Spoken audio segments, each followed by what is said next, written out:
one should look pretty familiar. It's where we were trying to keep track of any updates that the committee requested or that we heard from other members of the CIE.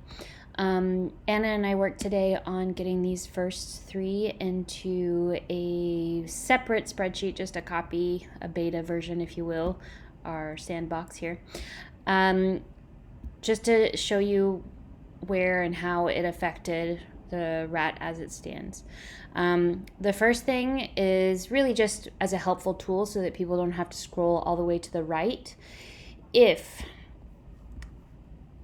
either column Q or R, which is related to entry into the country, if either of them are no or unclear, the text in column D will change to red.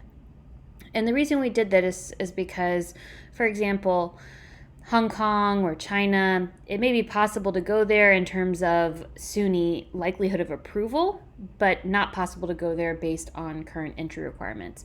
So we made a note here, and just so you know, if the text is in red, you need to check the entry requirements based on your type of entry group as a tourist or as a semester or year-long student.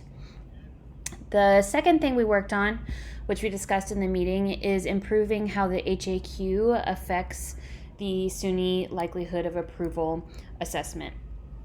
We have changed it to be not only just less than 65, which it is now as a hard and fast trigger, but to be if it is 65 and the vaccination rates are less than 20% and the cases are above 500. So it combines all of these factors to do the big trigger to make the SUNY likelihood change to unlikely. All right. And then we also changed a little bit of the terminology in the column for SUNY approval that would hopefully help people understand at first glance what we're looking at. So we now have 3 categories instead of 2.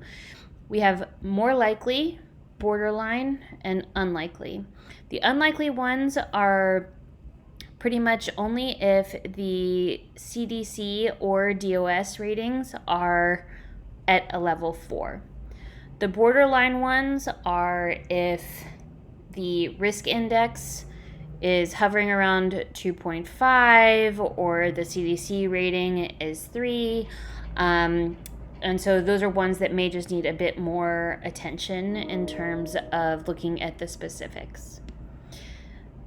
Hopefully that all makes sense. The result of making this change in particular, for example, the original risk assessment tool, we had 25 that were unlikely. Now with the updates, there are 24.